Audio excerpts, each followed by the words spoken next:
All right, welcome back to the Shades of Blue Soccer Show video version. I have with me Callum Williams, old friend of Sporting Kansas City. Cal, how you doing, man? I'm good, Thad. I'm good. Thank you for having me. It's obviously precarious times in which we live at the moment. So I hope everybody listening and watching is doing safe and well. And let's just hope that we can all get through this together. I just hope that what is clearly the most challenging time that the world has faced, certainly in my lifetime, I just hope everybody is okay. And we're fortunate that we now have the welcome distraction of Major League Soccer returning. It's been good over the last couple of weeks to have various football leagues around the world returning.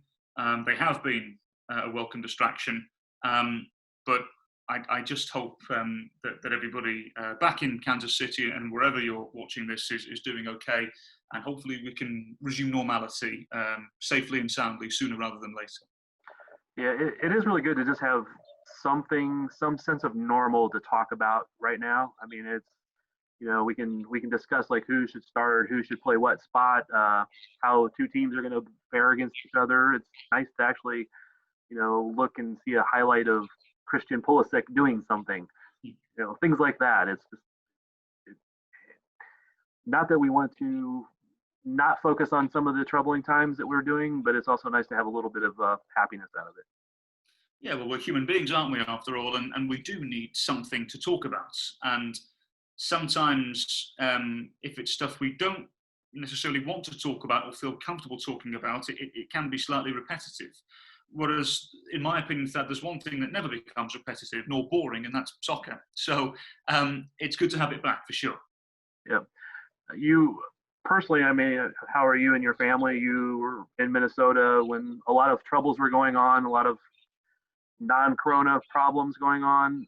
You guys okay and all safe? Yeah, we're good, thank you, mate. Thanks for asking. The wife and I live in the I guess it's the southwest corner of downtown, and a lot of the riots and looting that was occurring several weeks ago was actually only around about 10 minutes or so away from where we were. But we are, we're in an apartment complex, a fairly well secured apartment complex, so we didn't feel any remote threat, if I'm being totally honest. But there were some interesting evenings from an audio point of view, and sitting on the balcony and listening.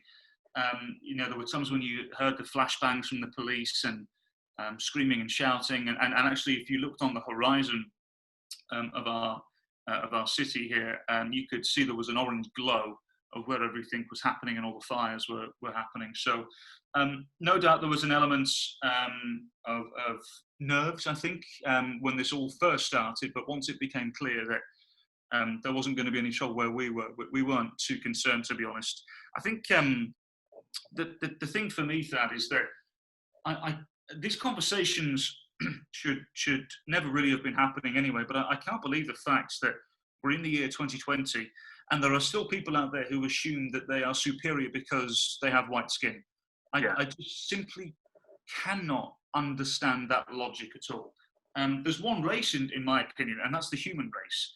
And I can't fathom the idea of thinking that somebody is less because they have black skin. I just don't understand that at all. So I think this is an important time in the history of humanity.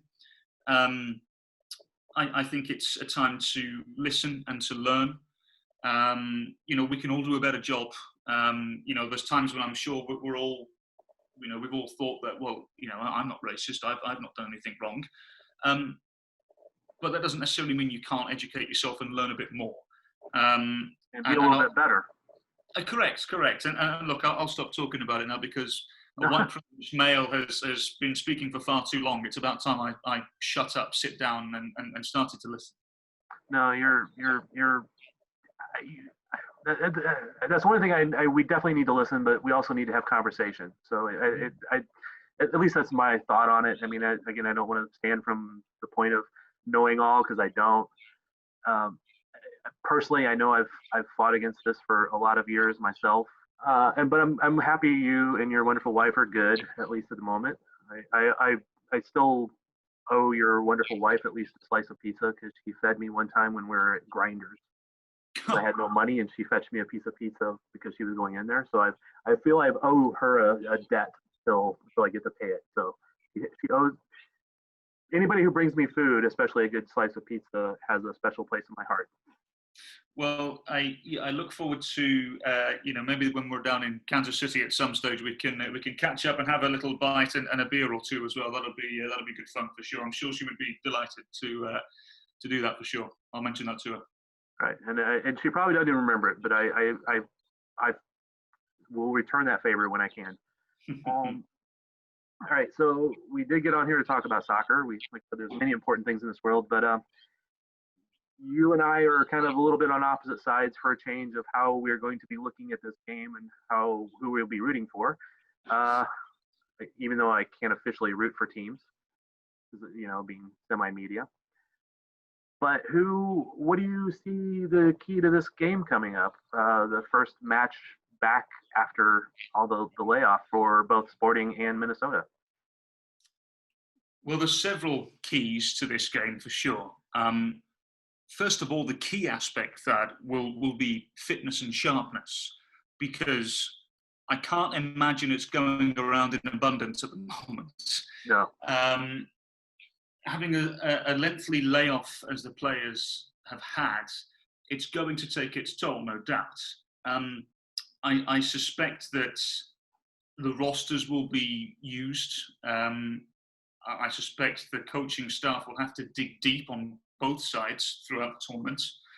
I know Kansas City have obviously have had a decent training session or two. They've put themselves in a rather advantageous situation because they, to my knowledge, were the blueprint as to how people can start training within the confines that we operate in at the moment. They were in that first group of 2 or 3 teams that started training. Correct, and unsurprisingly, Peter Vermees moving the needle is not something that we've not seen before. So, no doubt that they will be perhaps one of the more difficult opponents to face in this tournament. And when the draw was made, I think a lot of people, not only in Minnesota but across the league, were hoping that they would avoid Kansas City. I think Minnesota have probably lucked out a little bit in the fact that they got them first, because I think if they get their sharpness back and their fitness to a level that is deemed acceptable in a few weeks, I think whoever faces them will be in real trouble. There's no doubt Kansas City are one of the teams who will be operating towards the top end of the Western Conference this season. And the evidence was there in the opening 2 games, weren't they? They absolutely battered Vancouver in their own backyard. They gave Houston a decent pasting as well. And all with a shiny new centre forward up front as well. So Peter Vermees has slowly put the jigsaw together. And Alan Pulido was the vital piece that was missing for some time, for years really, if you think about it, really since that fabulous 2013 campaign from Dom Dwyer. There's not really been a centre forward that you can rely on for goals consistently for Sporting KC. I do wonder how Pulido will do up against the 2 centre halves of Minnesota. We all know now that Ike Opara won't be taking part in the competition for various different reasons. None of them coronavirus related, for those wondering. It'll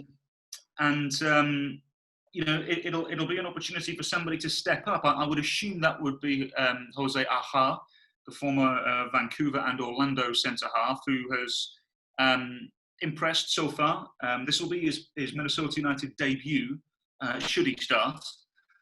But it'll be a chance for him to show what he's made of, for sure, because now I'm not sure how this will work, because Brent Coleman is undergoing a period of suspension because of various different issues last season, and he was due to miss another 5 games in Major League Soccer. Now, he missed the first 2, so I don't know now. I'm assuming now that the next 3 are also going to count towards that suspension, but I don't know. I'm just assuming here.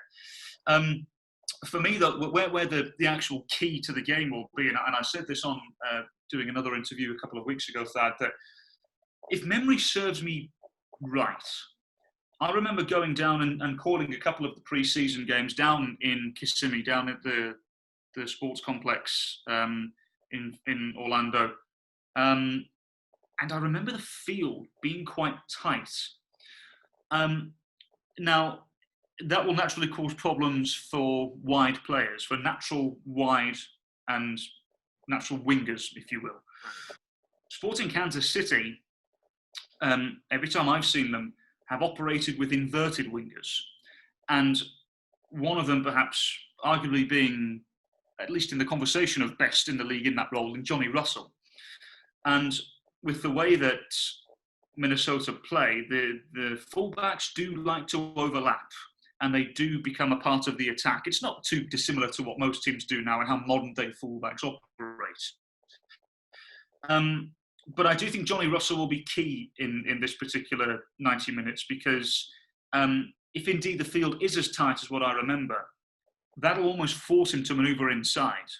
And I just think if he pulls someone like Chase Gasper out of position because of that movement, will that open space for, I'm assuming, Graham Zusi at right back to manoeuvre forward and execute multiple crosses in an extended period of time? I don't know. But I think Johnny Russell will be key. I think it's safe to say Daniel Shalaway has probably got a point to prove after a wretched season last year. Although he's still young, isn't he? We've got to be so careful with critiquing young players. So maybe Jose Fernandez operates there. Who knows? But I think that the key player for me will be Johnny Russell from a Sporting KC point of view. I'm assuming Vermees will go with a 4-3-3 as he has done for many a year now. Yeah. No need to change that, is there? So I think the high press of Sporting will cause a lot of problems. But see, here's the thing: can Sporting and other teams who opt to play that way, can they keep up that intensity for the 90 minutes? I would suggest probably not, given the circumstances. So how do they adapt then? Without the ball, do they drop back into a 5 in midfield, almost like a half triangle, if you will, and leave Pulido somewhat slightly isolated? I think, going back to my original point, Thad, I think fitness and sharpness will be key in the first couple of games. And I suspect we'll see a plethora of goals in the last 20 to 30 minutes because from speaking to various different contacts around the league, there's a lot of players that are dropping like flies in their own markets through training during little scrimmages. So I can't imagine what it's going to be like with the heat of Orlando to endure. That will definitely take a toll. I've lived down in that area for portions of my life, and if you are not used to it, you're not accustomed to it, you can quickly go out. And being that nobody is in mid-season game shape for their own markets, much less going down there, it will play a key role. I also think we'll probably see like wholesale changes because the 5 subs now, I'm guessing 4 of those will be used on attacking players. I know people have criticized Peter for not always using his subs timely. He uses them more than a lot of fans criticize. But will he do 2 at halftime and change out a couple of the attackers, that sort of thing? I'm not sure how Adrian does his subbing, but you guys typically have played a 4-2-3 or 4-2-3-1, I believe, so far this year. You said like Oha will probably slide in for Ike. Do you think he'll just stick with that formation and just basically plug and play the one guy? Yeah, I don't suspect there's much need to change anything, really. It's the formation that the majority of the players and the team have been comfortable with for some time now. And the main difference now, Thad, is that in 2019, Minnesota United really had the players to be able to play this formation. I think Adrian was a little bit guilty of forcing the issue in the first couple of years. And I credit the coach to sticking to his guns. He has a certain standard that he holds himself to and his players. He has a certain way of playing. I think, unfortunately, in the first 2 years, he wasn't really given too much of a helping hand in the player recruitment department. So now, in 2019, and certainly this year, he's been given more of a role in that regard and has taken over the majority of the player recruitment side of things. So when you bring in leaders like Iko Para, and you bring in players like Ozzy Alonso, who have been there, done that, and gotten several T-shirts, along with the majority of the trophies that Major League Soccer offer.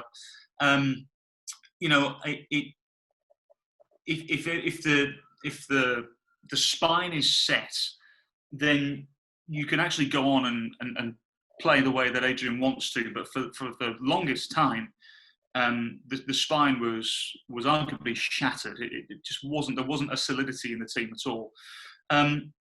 I don't know who's going to start. I don't have any inside information. Obviously, I'm not in Orlando, so I haven't seen anything. But it wouldn't surprise me again if it's perhaps Ethan Finlay and Robin Lourdes either side of Molino, and the forwards Amaria. That wouldn't surprise me. I don't think it would surprise anybody really. It's a fairly obvious lineup to predict from that regard.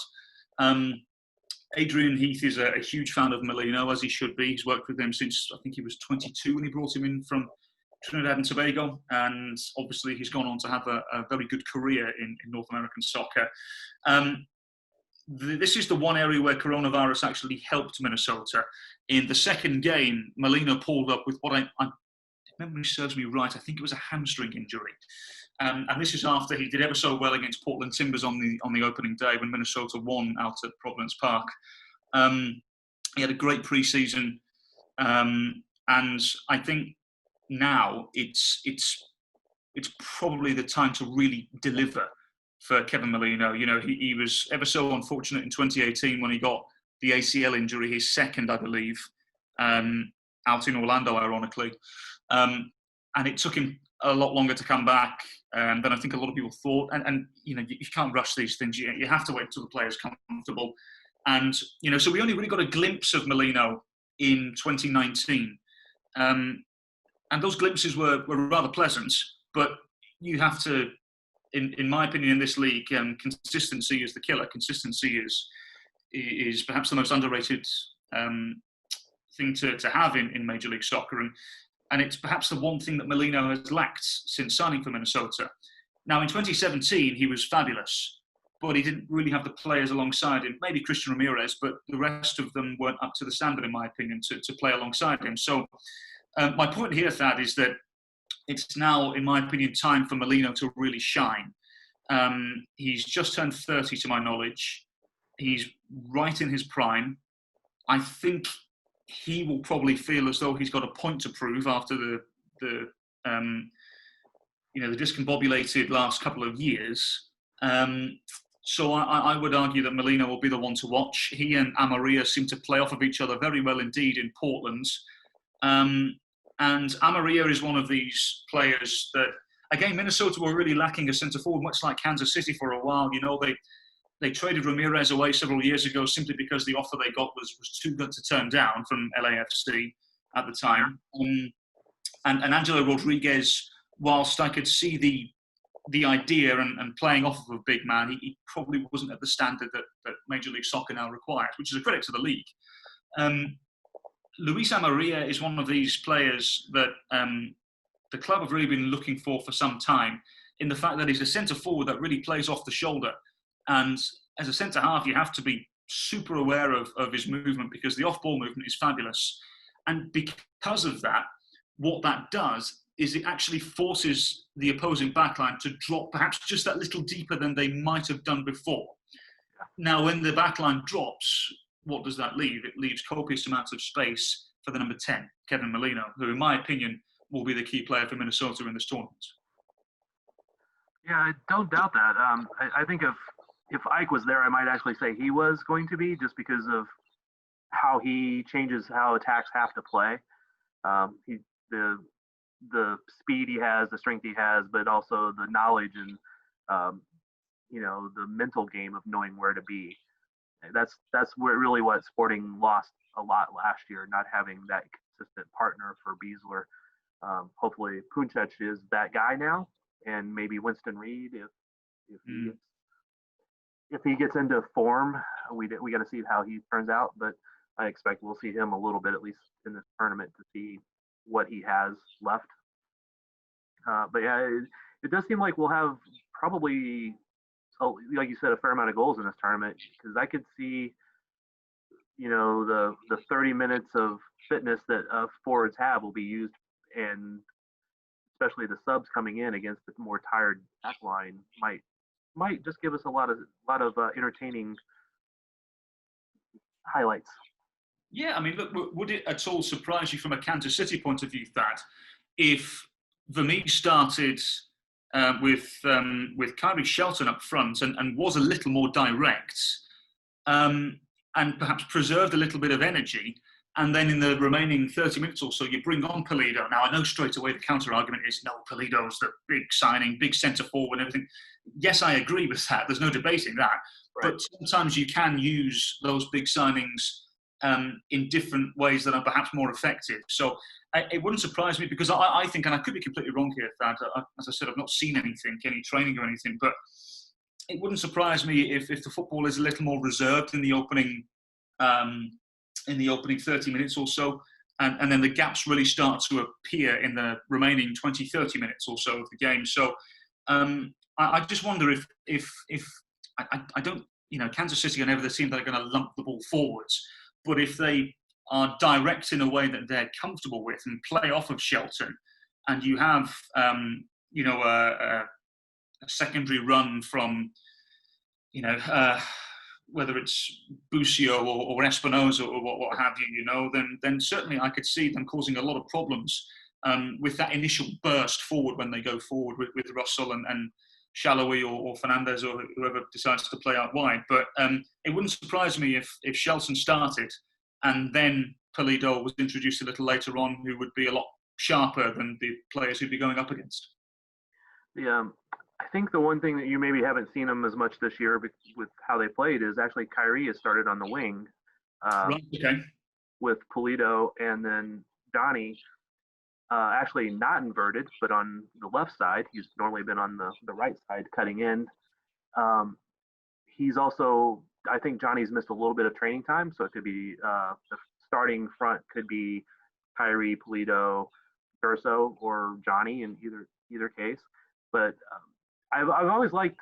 I've seen teams use that in the past, especially going on the road, where you would play the more physical, less technical center forward to kind of abuse the back line for a little bit, and then bring in the more technical guy the last 30, 45 minutes to score some goals. And I could see that happening.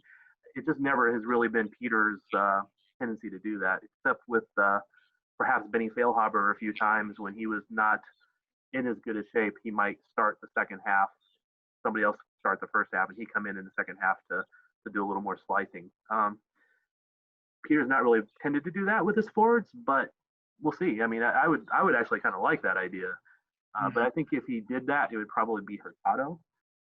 With you're right, I forgot about Eric Hurtado. Yeah. He's got that speed and a lot of strength. He doesn't have quite the nice scoring touch of somebody like Pulido, obviously, but he gets the odd goal every once in a while. Yeah, Hurtado certainly, as you said, he's a. I know he's small in height, stature, but he's actually quite well built, isn't he? So yeah, he can actually play not necessarily a target man role, but he can certainly people can play off of him, no doubt, because he's got very good upper body strength from what I remember. And he grabs the old goal from time to time as well. I remember he scored against Minnesota last season at Children's Mercy Park, and I mean, look, the roster, every roster is going to be used. Every player is going to get a game at some stage because, as we alluded to earlier on, the fitness and sharpness is going to take its time to return to a lot of players. So it wouldn't surprise me at all if somebody like a Hurtado started a couple of games for sure. But it's just such an unknown quantity for just about everybody this tournament, isn't it? It's everything is going to be new. So what we're saying here could be complete nonsense. No, it's. I've wondered that because everybody talks about how the teams played in the first two games.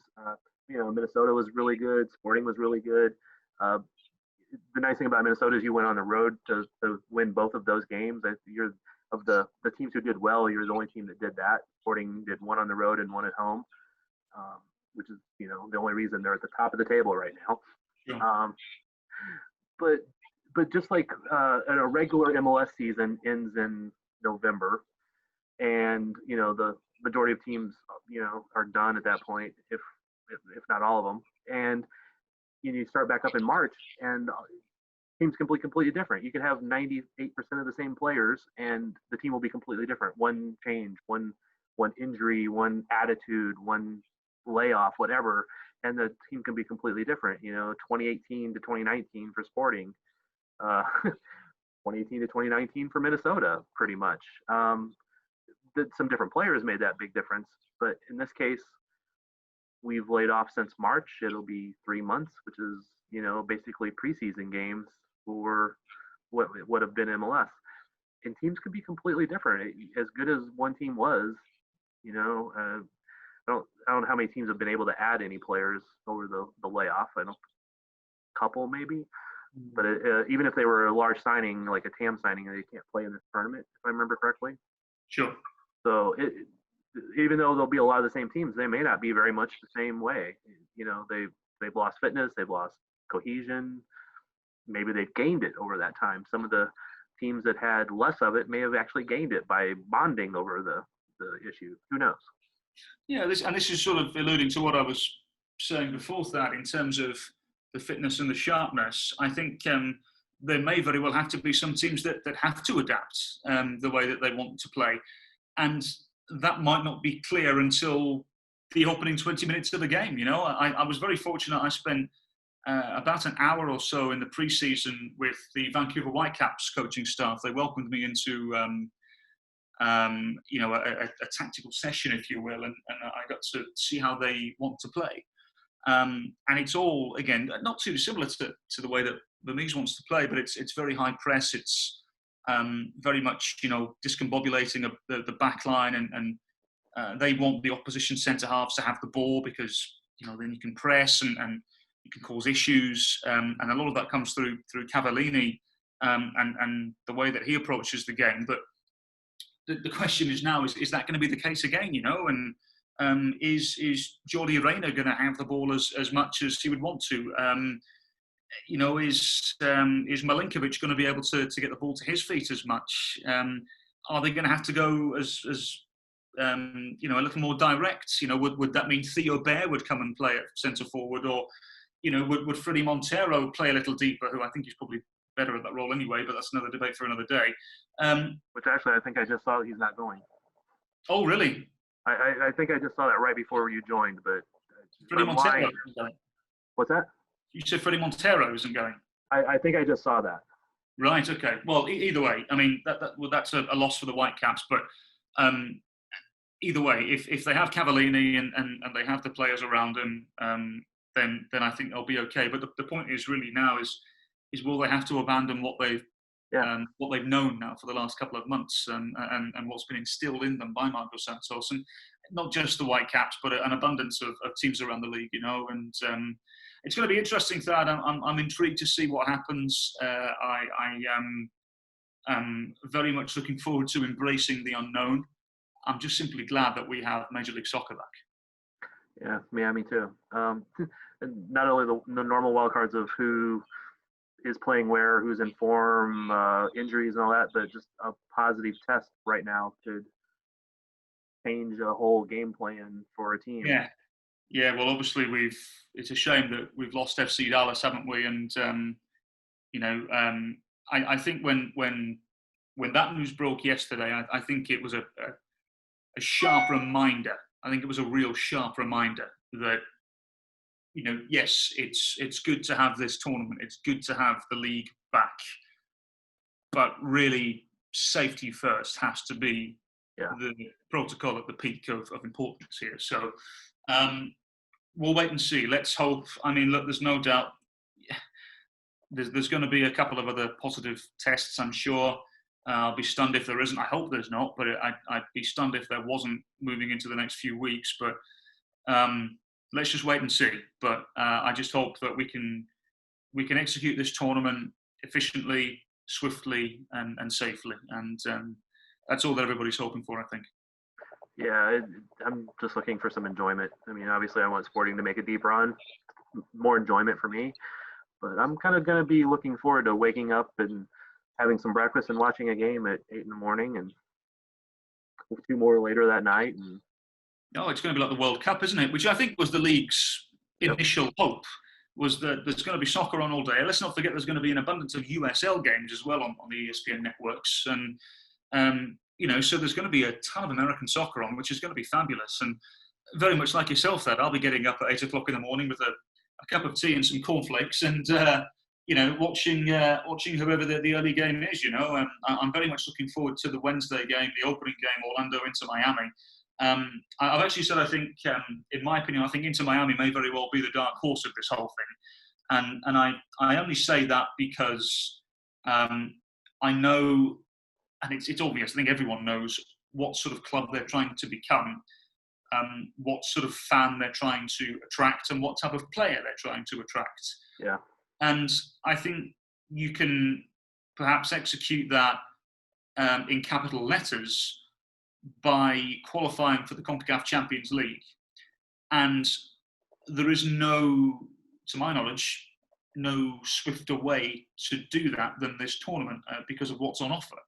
And I mean, can you imagine Inter Miami hosting Club America in the CONCACAF Champions League? I mean, that would be a synonymous moment, and it would be a significant moment for soccer in Miami, in my opinion. So I'm really intrigued to see what they do.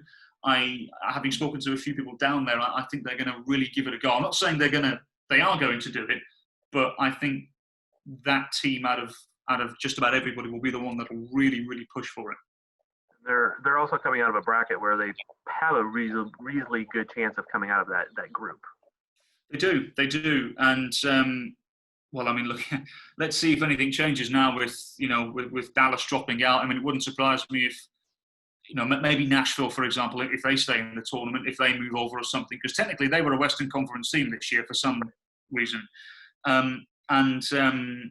You haven't lived through the constant changes of conferences. Kansas City has been in 3 different conferences. Yeah. Yes. No, I'm not there yet. But well, that wouldn't surprise me at all if Nashville were pulled out of that group and put into the group that Dallas was in. But I mean, that's me purely speculating there. But there's a little speculation that Nashville might even get dropped out because they've had a number of positives. Correct. If they dropped out, then they could take one other from that group, and you'd have all the groups be 4 teams. Yep, exactly. So I mean, look, I think everybody is making this up as we go along. It's new to everybody, and well done to those who created the format, because I don't think they could have done it any better any other way, really. Perhaps location might have been something they reviewed, but look, I mean, it is what it is. It's just such a precarious time for everybody, and I think everyone's just glad to just have Major League Soccer back, and I'm incredibly intrigued to see what the next few weeks bring. Talk about how exciting this tournament is for just the viewer, right? We're going to get a ton of soccer in a short time span. Again, I've seen a couple other people mention this, and I had the same idea. Was what if we had a tournament like this in the regular MLS season, like almost start the season with a tournament, make it more localized, not like all central in one spot, but you could have small tournaments and rotate to different spots, but almost kick off your season with a little tournament. Some of those games would count for home games, some wouldn't, that sort of thing. Have that be one of the qualifiers to the Champions League, but it would like be a nice kickoff to the league. You know what I mean? Like get some excitement going. It would be. I know there was talk of a post-season tournament at some stage involving Liga MX teams, which obviously never materialised. But I think we'll see a lot of things involving Liga MX and MLS coming together over the course of the next few years. That because leading up to the World Cup, and let's not completely dismiss the Canadian Footballing Federation in this conversation either, because I think leading up to the World Cup in 2026, all 3 federations will want to work together and figure something out. Now, I know MLS isn't part of the US Soccer Federation, but it's very closely tied. Right. I think there's going to be some sort of tournament somewhere that will bring Mexican football, American football, and Canadian football together at some stage. I have no idea what that looks like. I have no idea when that'll be. But at the end of the day, Thad, it means more live football, and I'm absolutely fine with that. Yeah, same here. I just want to see good games. I want to see good teams playing good teams, or bad teams playing bad teams. Those are entertaining also. Um, at least if they're all trying. Yes. Two bunkering teams don't really work. All right, so you mentioned something earlier, and this was actually on my list of questions to ask you, and it's completely not soccer related. You being who you are, and I'm sure you have a cup or two of tea every day. What brand of tea do you drink? What do you find here in America to drink? I'm very fortunate that where the wife and I live in Minneapolis, we have a grocery store legitimately a stone's throw away. And there is an international section, so I can get all the tea that I want from this little section. So I usually, my tea of choice is PG Tips, which is fabulous. But at the moment, I'm trying a brand called Taifu, simply because I don't have much choice, because my mother on the last visit back in September brought over a substantial bag of Taifu tea.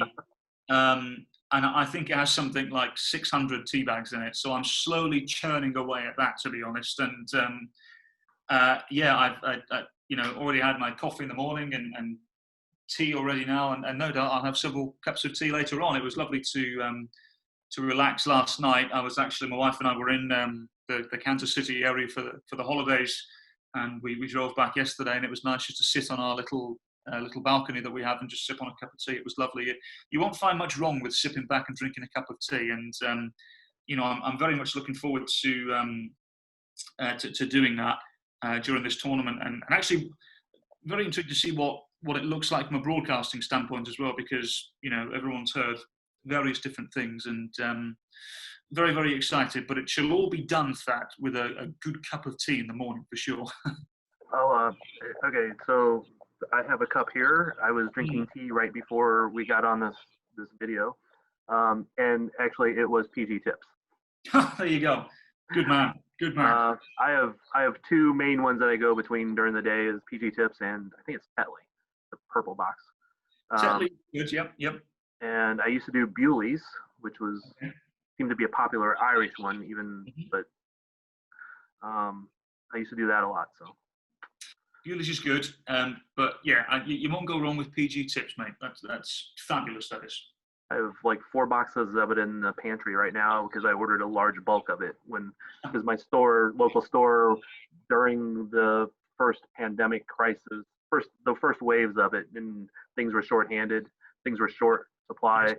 They stopped stocking either of my teas, but they had both of those, PG Tips and Tetley, in the normal tea section. Perfect. We've all needed something to get us through quarantine, and it sounds like tea has certainly aided you and I through it. I've never been a big coffee drinker, so I'm a tea guy. I guess my English and Irish roots. Absolutely, yes, absolutely. No, it's wonderful. All right, is there anything else we should discuss today, sir? Not particularly, to my knowledge. As I said earlier on, I'm just very interested from a broadcasting standpoint what it's going to look like. I know, we've had as the chaps at Sporting and their television department, we've all been given sort of various restrictions. We can't do much television at all, and which will lead to an abundance of radio commentary, which I'm absolutely fine with. From my point of view, Thad, I'm just looking forward to getting back and calling some games again for sure. It's always nice to call a sporting game again.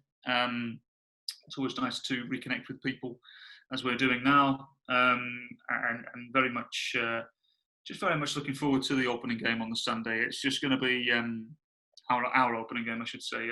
It's just just nice to have it all back, and I'm just extremely excited to see Major League Soccer back. The league that we all love and we all believe in.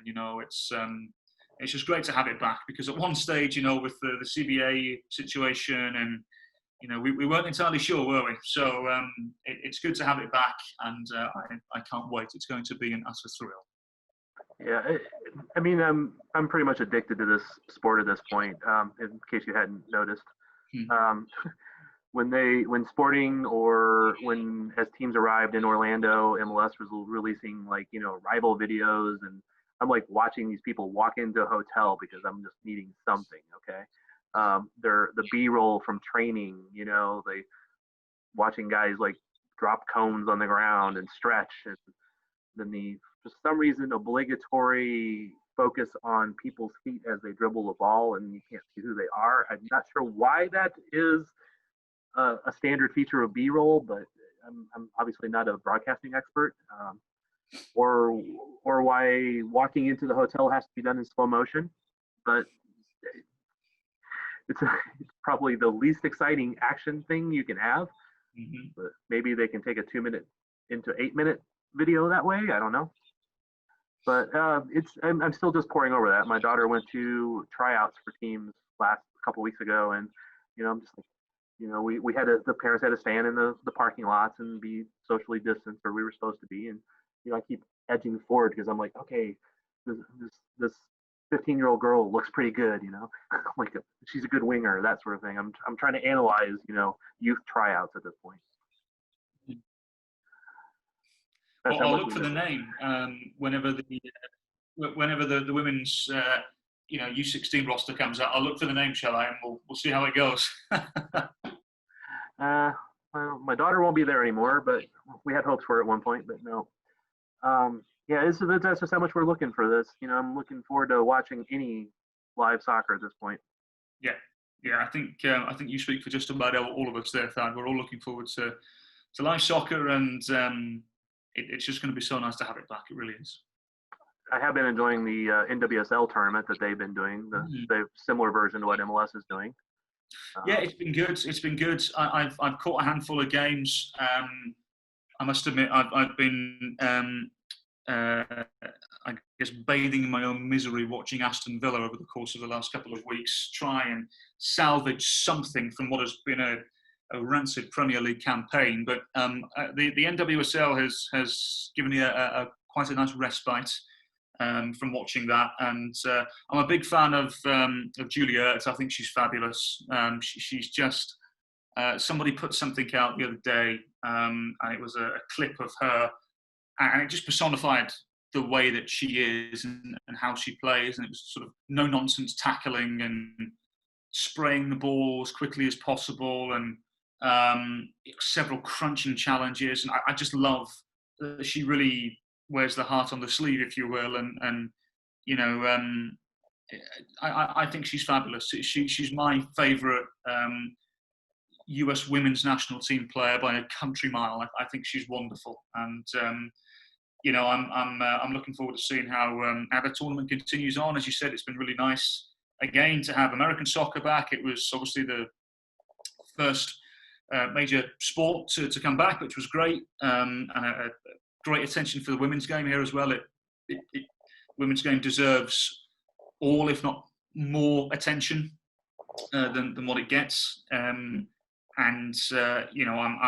excited to see the conclusion of that, and I'm excited to see who comes out on top, because the NWSL is extremely competitive, I'm really interested to see what happens. But Juliet for me is top notch. She's unbelievable. She's amazingly good, and she's one of those that could be starting at center back or could be starting at D mid. And I like her a little better at center back myself, but they needed a D mid that could do the work, so she's there. In this tournament, local girl Shay Groom has scored 2 goals and an assist in helping Houston, who used to be just pretty much terrible, be decent in this tournament. So she actually played for FC Kansas City. She's local from here in Kansas City. So I saw her play in college down here at the tournament and things like that. So it's kind of nice seeing like some of those connections from Kansas City also being in that. Yeah, absolutely. Look, I mean, Kansas City is a very, very proud place, and I think it's good whenever you see Kansas City people doing well. It's always a good thing, and I'm always up for seeing Kansas Cityans doing very well indeed. So good on her for sure. Well, I don't think I have anything else to ask you. Is there any last words? I know we've probably said them twice already. Um, I'm not really like the professional broadcaster of knowing how to end these things well, start them well, or anything else well. But I just enjoy talking about soccer, so Mm. I'm going to do more of these videos, just talking. If I can't be next to somebody standing on the field shooting the game, then I got to be talking to somebody. Yeah, absolutely, absolutely. I think just to end that, just as we started, really, I just hope everybody, listening and watching, safe and well. It's just such a bizarre time that we're living in at the moment, and as I say, I just hope everyone's safe, and let's all try and defeat this together, because if we pull together, we can. And I just hope everybody realizes that sooner rather than later.